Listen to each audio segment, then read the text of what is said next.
로또 한 번쯤 사보신 적 있으시죠? 1등에 당첨된다면 당장 회사를 그만둬야지, 건물주가 되어 세계 여행을 다녀야지 등등 로또 추천 방송을 기다리며 1등에 당첨된 자신을 상상해 보았을 겁니다. 오늘 영상은 실제로 로또 1등에 당첨된 사람들 10명 중 9명이 경험하는 당첨 후기에 대해 이야기해 보려고 합니다. 로또 당첨 후기는 우리에게 주는 교훈이 있습니다. 영상을 끝까지 시청하신다면 많은 것을 배울 수 있습니다. 구독과 좋아요는 영상 제작에 큰 힘이 됩니다. 이야기 시작해 보겠습니다. 민수 씨는 어젯밤 로또 1등에 당첨되어 밤새 한숨도 못 잤습니다. 아침이 되자마자 농협 본점으로 왔습니다. 본점 로비에서 안내 직원에게 당첨금 수령을 하러 왔다고 이야기를 합니다. 농협 직원은 몇 가지 확인을 하고 2층에 위치한 접객실로 안내해 줍니다. 농협 직원은 금융상품 등을 설명해주며 어떻게 수령할 것인지 물어봅니다. 민수 씨는 당첨금 전액을 현금으로 수령하겠다고 말합니다. 당첨금 받을 생각에 민수 씨의 심장은 쿵쾅거리기 시작합니다. 민수 씨는 로또 1등에 당첨되고 나서 폐인이 되거나 가족 간의 불화가 생겨 이혼을 하는 등 인생이 망가져가는 뉴스들을 많이 보았습니다. 그래서 민수 씨는 당첨금을 받더라도 다니던 회사도 계속 다니고 자기 관리를 잘하며 평소처럼 살겠다고 다짐합니다. 잠시 후 세금을 공제하고 14억 정도의 현금을 통장으로 입금받게 됩니다. 통장을 들고 농협 본점을 나오면서 민수 씨는 다시 한번 다짐합니다. 로또 당첨금으로 행복하게 그리고 성실하고 책임감 있게 살겠다고 말입니다. 그리고 부모님과 아내에게만 로또 1등 당첨 사실을 알립니다. 과거처럼 당첨금이 수백억 원이 아니기 때문에 값비싼 빌딩을 살 수는 없습니다. 그렇다고 강남의 아파트를 살 수 있는 것도 아닙니다. 직장도 계속 다녀야 하니 지금 전세로 살고 있는 회사 옆 아파트를 6억에 매수하기로 합니다. 그리고 독일산 외제차도 하나 삽니다. 지금 나이에 아파트와 외제차를 산 것만으로도 성공한 것 같아 뿌듯한 마음이 듭니다. 아파트와 차를 샀지만 통장에는 아직도 많은 돈이 남아 있습니다. 1년에 2천만 원을 겨우 저금하던 민수 씨는 만져본 적도 없었던 돈에 아직도 흥분이 가시질 않습니다. 그래서 예전에 돈이 없어서 하지 못했던 걸 해보고 싶은 마음이 생겨납니다. 유흥이나 도박, 사치에는 애초부터 관심도 없이 살아왔습니다. 그래서 나쁜 것만 하지 않는다면 그동안 해보고 싶었던 것들을 조금씩 해봐도 괜찮다는 생각이 듭니다. 3일 이상 휴가를 내본 적이 없던 민수 씨는 한 달 동안 휴가를 냅니다. 검소한 아내와 민수 씨는 여행을 가더라도 평소처럼 돈을 많이 쓰지 않을 거라고 생각합니다. 아내와 함께 유럽 여행을 가기로 합니다. 한 달이라는 시간이 순식간에 지나가고 다시 회사로 출근하게 됩니다. 한 달이나 자리를 비우는 바람에 회사의 눈치가 보이기는 했지만 예전보다 신경이 쓰이지는 않습니다. 한 달간 다녀온 유럽 여행의 잔상으로 일이 잘 되지 않습니다. 그러다 보니 업무에 실수가 생기고 상사의 잔소리가 잦아집니다. 내가 왜 나보다 돈도 없는 상사한테서 잔소리를 듣고 살아야 되지? 라는 생각이 듭니다. 주말이 되자 민수 씨는 아내와 근교로 드라이브를 갑니다. 외제차를 타고 해변도로를 달리니 성공한 것 같아 기분이 좋아집니다. 예전 같았으면 집 근처에서 순댓국을 먹었을 텐데 지금은 비싼 레스토랑에서 스테이크나 랍스타를 부담 없이 시켜 먹습니다. 참 돈이라는 것이 좋구나 라는 생각이 듭니다. 또 정말 부자가 되었다는 생각도 듭니다. 주말이 끝나고 월요일이 되었습니다. 다시 회사를 갈 생각을 하니 짜증부터 납니다. 예전에는 어떻게든 승진을 하기 위해 아침에는 영어 학원을 가고 출근해서는 늦은 밤까지 일을 했던 생각이 납니다. 300도 안 되는 월급을 받으면서 이렇게 열심히 살 필요가 있었나? 라는 생각에 자괴감이 듭니다. 돈도 얼마 안 되는데 9시부터 18시까지 일하는 게 너무 싫다는 생각이 듭니다. 또 커가는 아이와 더 많은 시간을 보내기 위해서라도 직장을 그만두고 돈을 쉽게 벌 수 있는 방법을 찾아야겠다는 생각을 합니다. 민수 씨는 신문에서 진짜 부자들은 투자와 사업으로 일을 하지 않고도 돈을 번다는 기사를 보게 됩니다. 주식과 사업은 해본 적은 없지만 시드머니가 충분하니 자신이 생깁니다. 혹시 투자를 해서 잘 안 되더라도 가지고 있는 돈이 많기 때문에 금방 일어설 수 있을 거라 생각합니다. 그래서 회사를 그만둡니다. 회사를 다닐 때 월급이 통장으로 들어와도 잔고에 티도 안 났었습니다. 그렇기 때문에 월급이 들어오지 않아도 조금도 공포스럽지 않습니다. 수령한 당첨금의 반은 주식에 투자하고 반은 프랜차이즈 카페를 해야겠다고 생각합니다. 장사를 해본 적은 없지만 평소 커피를 마시면 어떤 온도인지를 맞출 정도로 커피에 대해서는 자신이 있었습니다. 카페 창업을 하려고 이것저것 알아보니 생각보다 창업 비용이 만만치가 않습니다. 프랜차이즈 카페를 하려고 하니 가맹비가 많이 들고 기존의 카페를 인수하려고 하니 권리금이 부담입니다. 그래서 분위기 있는 인테리어로 트렌디한 카페를 차리기로 합니다.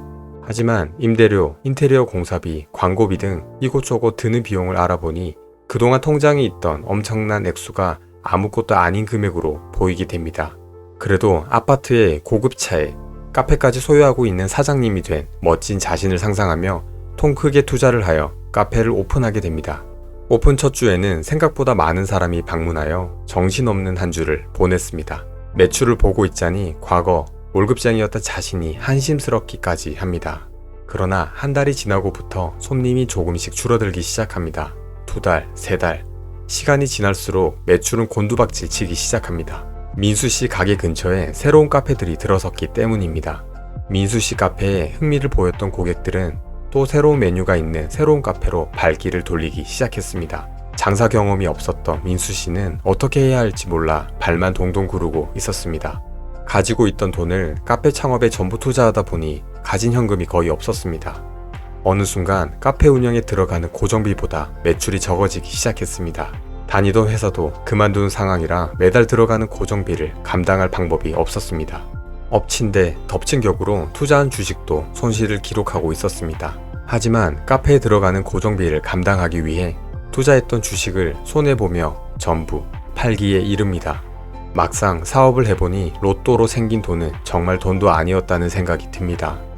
수십 년 동안 사업을 해온 사람들이 정말 대단하다는 생각이 듭니다.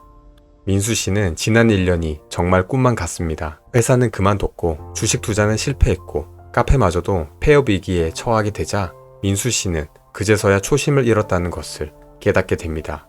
민수 씨의 로또 당첨 후기는 언론을 통해 알려진 로또 당첨자 10여 명의 실화를 바탕으로 재구성한 이야기입니다.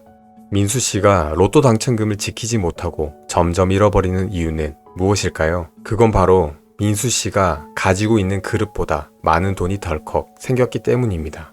사람은 자신의 그릇에 맞게 돈이 담기는 법입니다.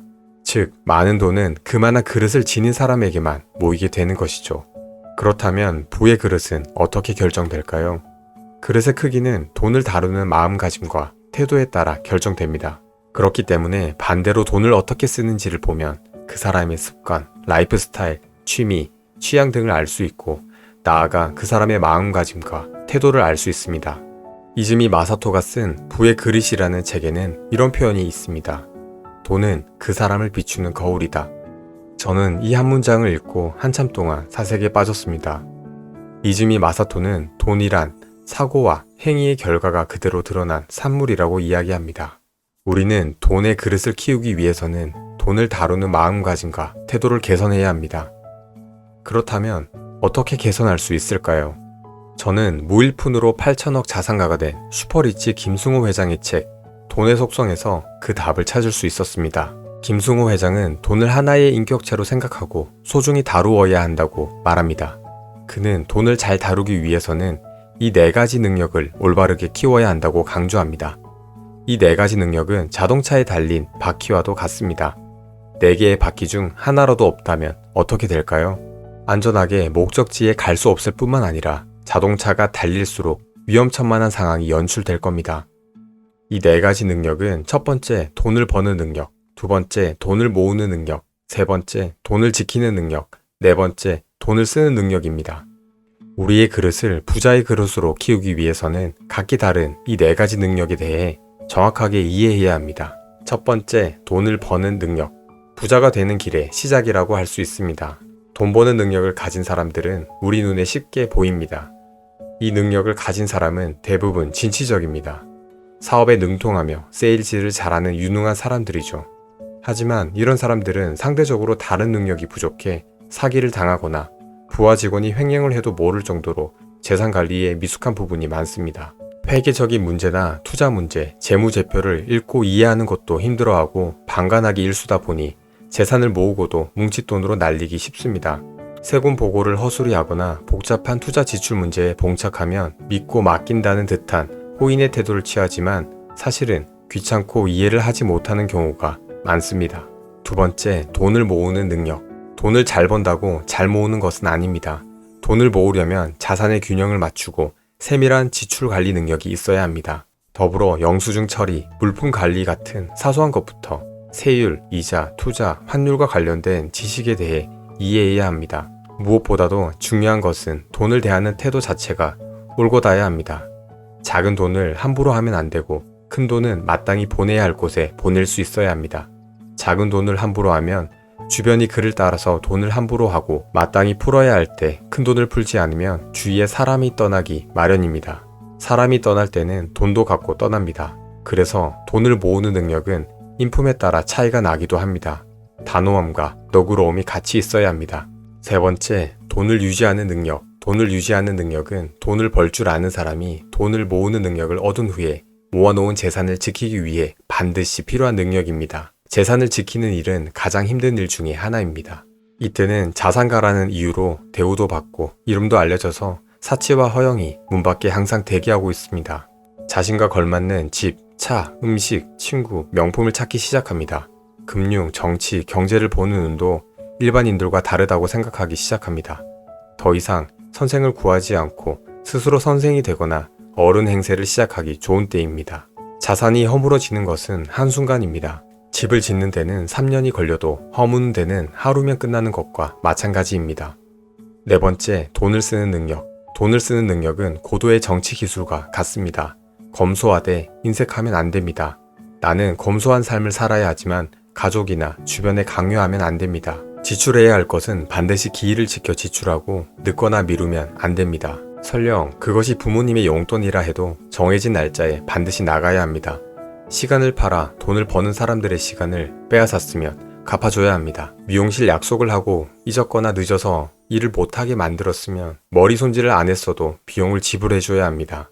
미용사에겐 그 시간이 다시 돌아오지 않는 자산이기 때문입니다. 반대로 쓸데없는 위세나 허영심 때문에 밥값 내고 다니지는 말아야 합니다.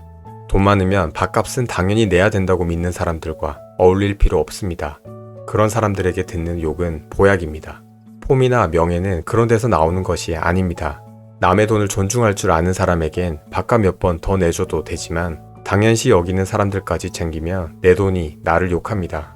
이 네 가지 능력이 각기 다른 능력임을 이해하고 각각 배우려고 노력해야 합니다. 이 중 하나라도 소홀히 하면 오래 부자로 잘 살 수 없습니다. 잠깐 부자가 된 맛만 느끼고 가난해지게 되면 정말 비참해집니다. 한번 가져봤던 것을 빼앗기는 슬픔은 한 번도 가져보지 못한 슬픔보다 더 크기 때문입니다. 오늘 로또 당첨자들의 삶을 통해서 한 가지 교훈을 배웠습니다. 한 줄로 요약해보면 부자가 되기 위해서는 먼저 부자의 그릇을 갖추어라 로 정리해볼 수 있겠습니다. 부자가 되기 위해서는 먼저 돈의 속성을 이해하고 자신의 그릇을 키워야 합니다. 그렇지 않으면 들어온 돈도 나가버리고 말 테니까요. 끝으로 재밌게 보셨다면 구독과 좋아요 부탁드립니다. 알림 설정까지 해주시면 앞으로도 유용한 영상을 받아보실 수 있습니다. 다음번에는 더 좋은 영상으로 찾아뵙겠습니다.